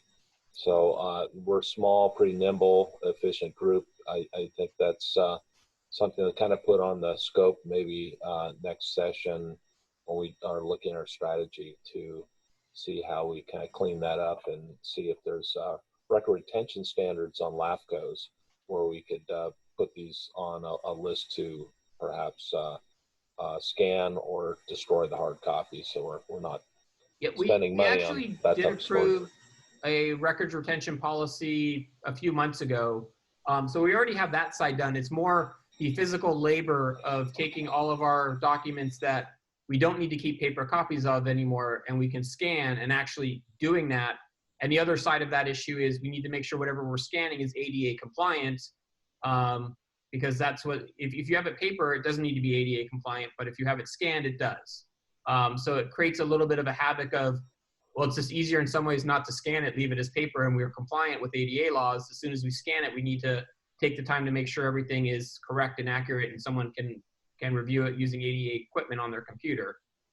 So it creates it's a lot harder project to really tackle, especially when you start going back to files from 1963, and how do you make someone's chicken scratch handwriting document that is an official document into ADA compliance?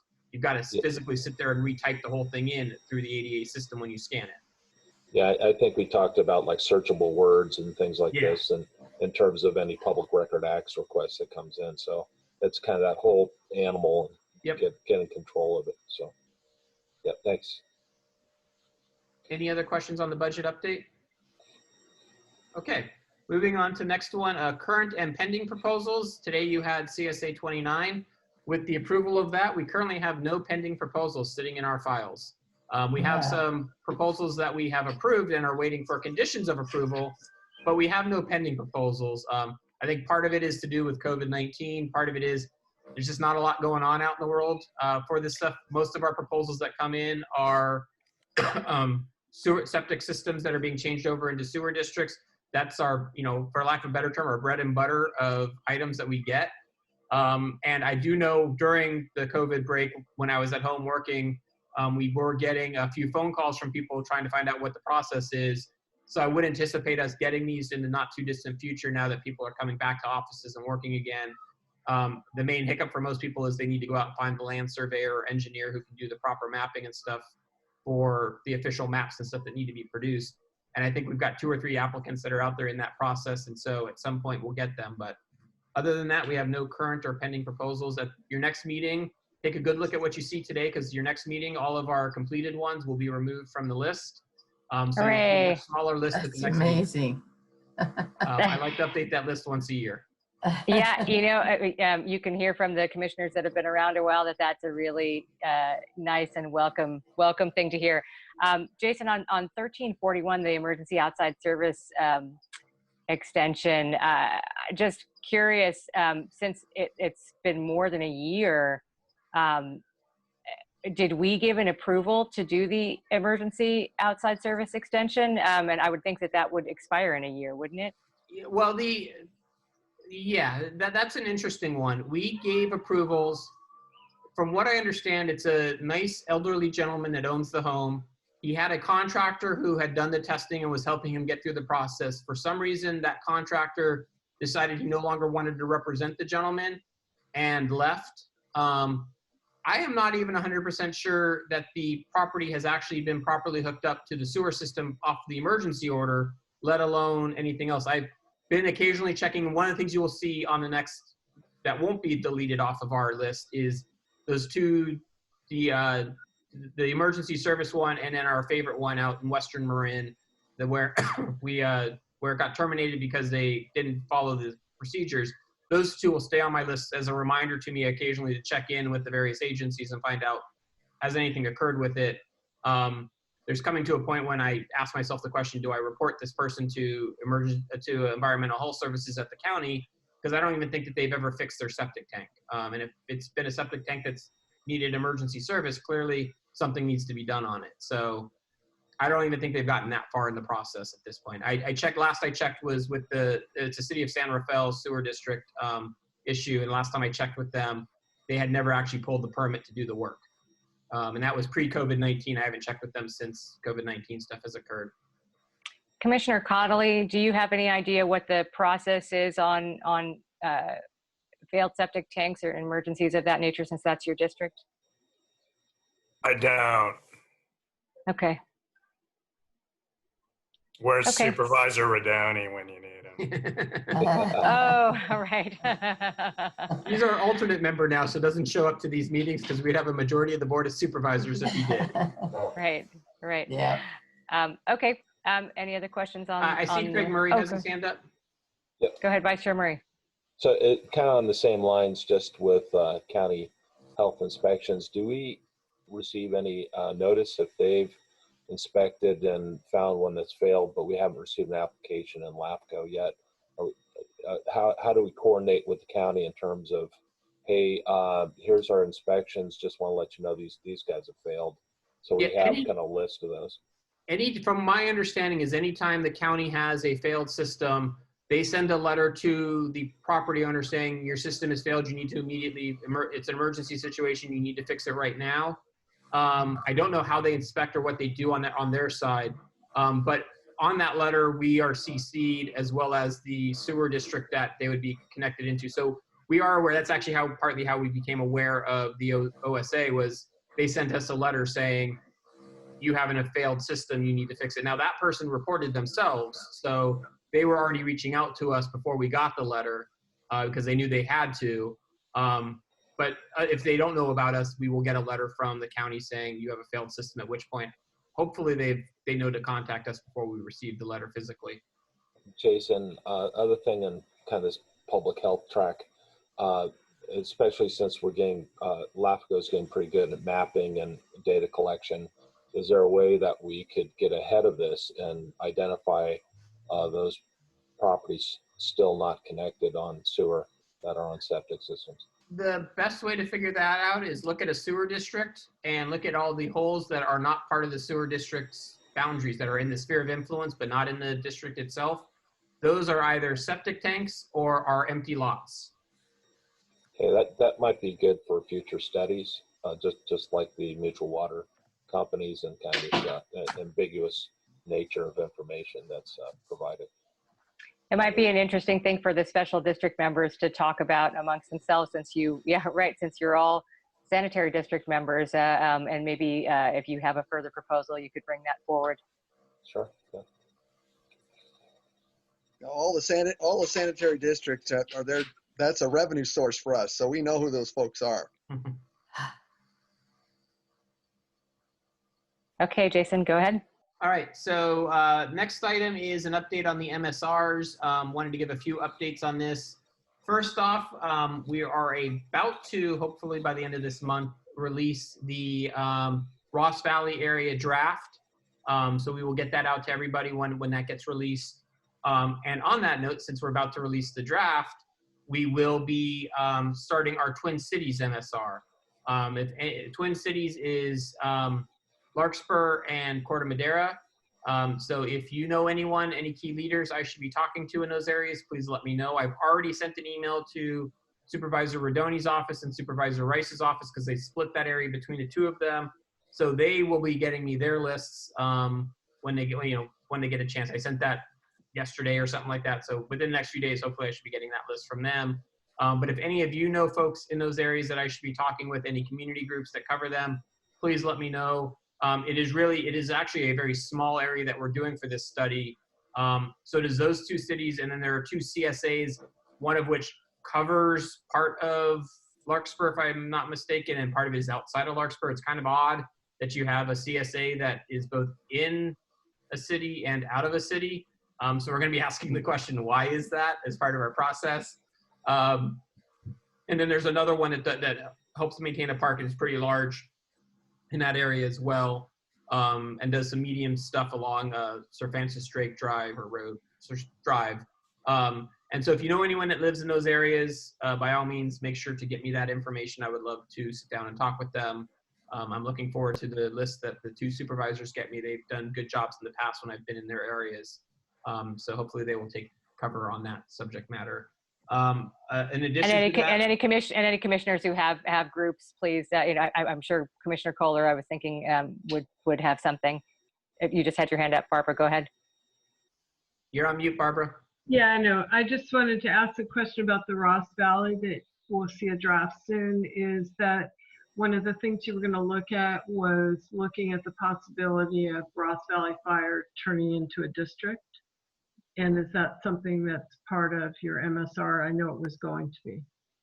Yeah, if Jaron wants to unmute himself, I can let him go into more detail on what he's doing exactly on that. What will likely end up happening while he's unmuting himself is we will create a working group to really get into the details of it. But I think we're exploring that idea, but I see Jaron's now unmuted, so I'll let him speak. Okay. So my general plan for that is not so much to have specificity denoting that within any particular agency within the MSR, because I think multiple are impacted, but rather kind of make a more of a presentation in line with the MSR, kind of laying out the pros and cons that I have found for that effort. Okay, and so that would include all of Ross Valley, which includes Sleepy Hollow, San Anselmo, Ross, and Fairfax? Correct. Okay, great. Thank you very much. Okay.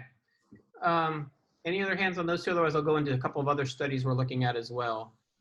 We've got 2 fire studies that are going to be of interest. Southern Marin Fire, in part thanks to our chair, reached out to me to talk about some work they're looking to do. They've actually hired a consultant to look at potential consolidation or of at least administrative services, if not complete fire departments between Southern Marin Fire and Mill Valley. They brought me into the discussion. They hired a consultant. I am now on every other week. Not Mill Valley, not Mill Valley Central. Did you mean Central Marin? No, so I thought it was Southern Marin Fire with Mill Valley Fire. Oh, okay. Well, we're not quite there yet, but yeah. Okay. We might need to talk about this later then. Okay. Yeah. Just so I get where Mill Valley is at on that. But we've had some basic. They're having some discussions about services in that area. They brought in their own consultant. They have me on the regular calls with the consultant and the chief and a couple of the chiefs, the other staff for the Southern Fire District, to make sure that what they're looking at will meet our needs down the road. One of my goals is, since they're bringing us in early, and if we're involved in the study, it will be much easier for me to potentially use that study when the time comes, should they actually look to do official mergers later on. If they didn't bring me in, I would probably have to go out, hire our own consultants and do all of our own work because we weren't part of it. But since we're part of it in the early stages, and if it gets geared in and answer the correct questions, I will feel much more comfortable about potentially using their study and not having to go out and do an entire new study when they bring an application to us. And I'm also able to help them answer some questions as to what they might be needing to look at. What are things that LAFCo wants to see when we get to that part of the process? So that's part of their whole thing. It's very early on. They just got started. I think I've been a part of 2 meetings so far officially with the consultant, and had a couple of side meetings with the chief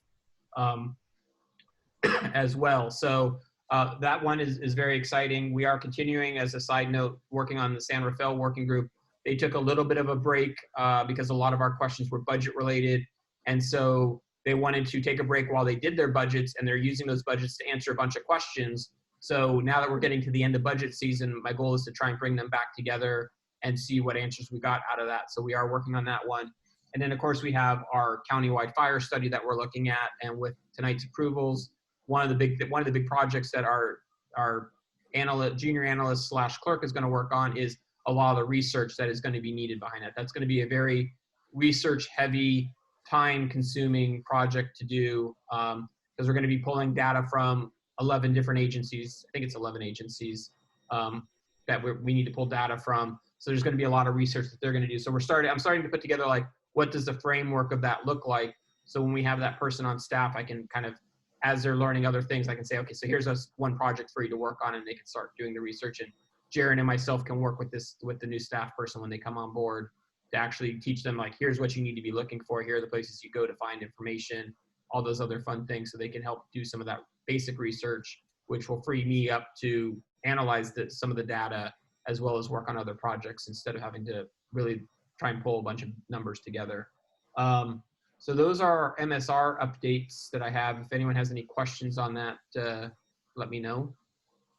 Seeing no hands, no one waving at me, I will move on then to one item that's not on our agenda, but I just want to let folks know in case you probably noticed that there's a nice Cal LAFCo symbol on our screen there. Pam Miller, who is the executive director for Cal LAFCo, has been listening in on this. She's been very smart and taking the chance to, while everyone's doing video conferences, to be able to listen to everyone's meetings, hear what's going on, so she can have a better understanding what's going on. She originally was going to be retiring later this year, but thankfully Cal LAFCo executive board convinced her to stay on board.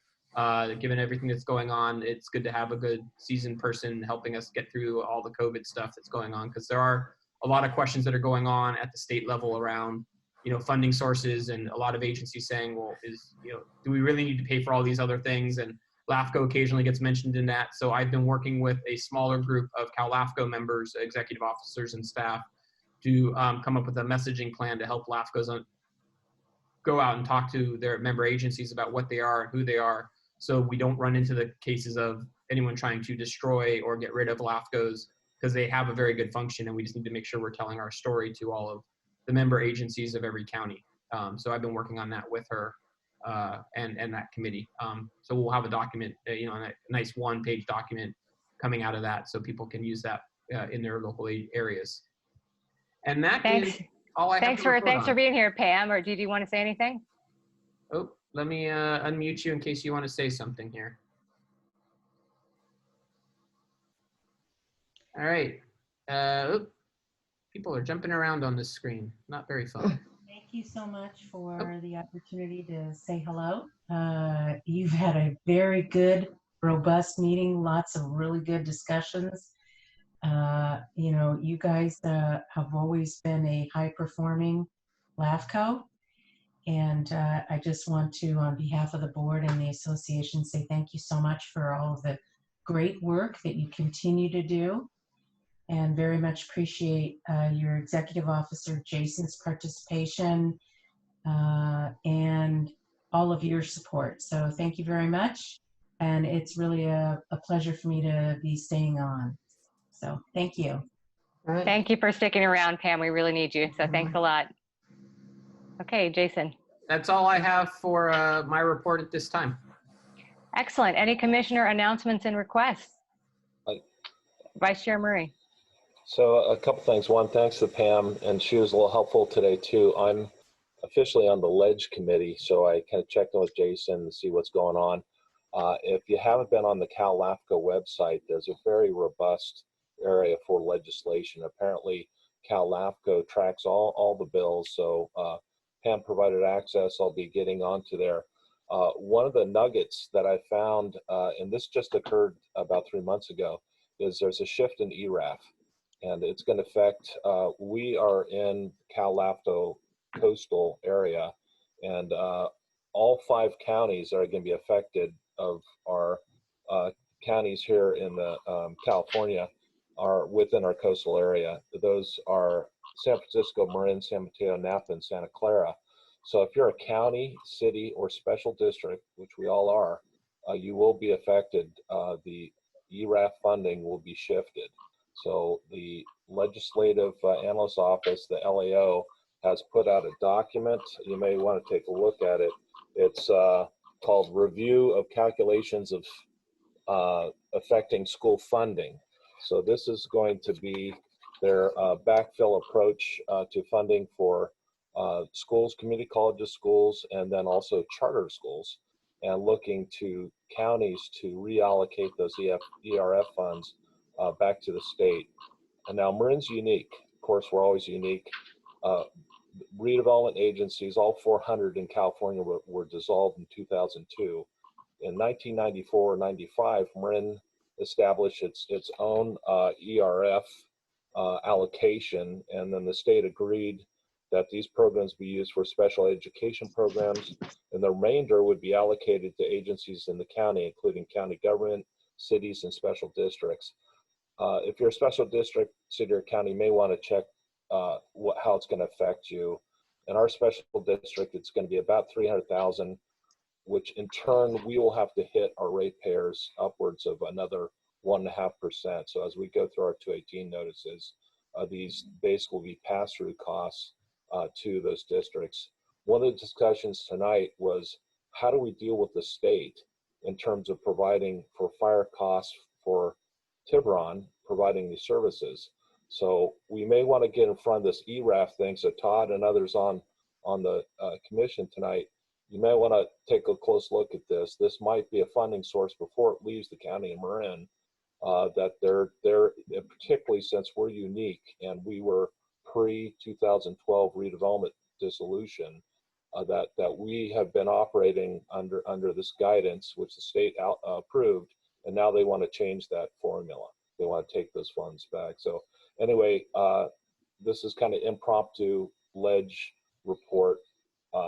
So for the good of the order, I wanted to put that out. You may want to get to the Cal LAFCo site, pull up that report from the LAO and how it's going to affect our county and the other 5 counties in the coastal area of the greater Cal LAFCo group statewide. Second item. Yeah, go ahead. Sorry. Yeah. I actually have some information on that. Mala, I'm not sure if it would be appropriate to share, or that would, since it's an unagendized item, on what our county response has been. I think Barbara and Barbara was probably raising her hand to say the same thing. I think you could be brief about that, but I wouldn't have a long discussion about it. Let me put it that way. Yeah, and Barbara, let me know if this is what you were going to say. It probably is, but the county, the auditor controllers of Santa Clara, San Mateo, San Francisco, Marin, and Napa sent a joint letter to the budget and the Assembly and Senate budget committees about this. It's really because Santa Clara and San Francisco have their amount of excess ERAF has gone up a lot recently. So it's really those 2 counties that are going to end up kind of negotiating this, and our county, I think, doesn't expect to see a whole lot of change. Barbara, I don't know if that was about what you were going to say. So we met, Sashi and I sit on a committee for Marin County Council of Mayors and Council Members. I've been on a long time, the Ledge Committee, and Matthew Heimel, the county administrator, met with us.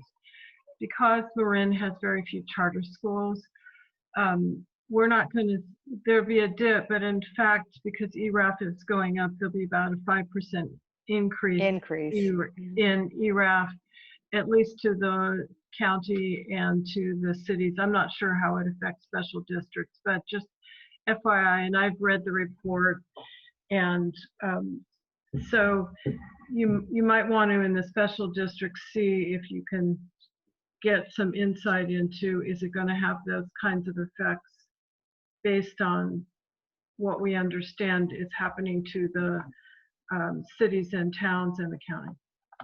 Yeah, I think just maybe get in touch with Roy Given maybe would also be helpful. Okay. Thanks, Barbara. Actually, I think it was really Matthew Heimel or Dan Eilerman. Yeah, I was just saying Roy because he's the one who signed the letter. But yeah, I think Matthew or Dan would probably be just as good, if not better. It seems like we're all going to be in the mix, and do some future work on that. And also the other thing too, with the redevelopment agencies working through the DOF, the Department of Finance, as those obligations are reduced, there'll be more of the redevelopment tax increment that used to flow to cities and counties with the redevelopment agencies, now going to all the taxing agencies. So that's another source of increased revenue through ERAF that the state's got its eyes on. Second item tonight is we have a joint meeting that's up in Sacramento with the California Special Districts Association. So Lou and I sit on the MCSDA board. There's been a lot of groundwork to get things ready to make Marin County a member, and that hopefully is being ratified tonight. So as of tonight, they should be approving Marin County as a special district member to the California Special Districts Association. So what that means to LAFCo is that we've, as Jason has explained a few times, we have been doing an election process kind of out of sync with the state regulations. And now it can fold under this MCSDA group, a collection of our 31 independent special districts. Those would be the voting members. We also have 30 dependent districts. These are the ones that roll under the county government. that can participate. So a very, very large group collection of special districts that provide a much needed value service to our constituents here in Marin County. And this is kind of a coordinated effort to have a collective group, just like the cities have, and comparable effort so we can meet and discuss information. And we have a much larger statewide group with CSDA that provides structure. They'll provide websites, journals, information, things that a lot of the smaller special districts can't focus on, but they'll come through. It's like cybersecurity, things like this coming through this new group. So we should have good news tonight. Hopefully it's approved and we'll be a new member. That's the end of my report.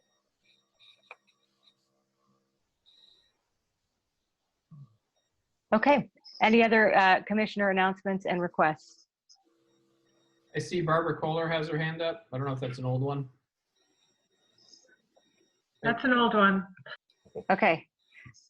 Hearing none, we will just adjourn to the next meeting, which will be Thursday, August 13th, 2020 at 7 p.m. and possibly on Zoom and possibly in person. We'll see how it goes. But everybody stay healthy and stay safe, and we'll see you next time. Thanks, everybody. Good night. Mhm.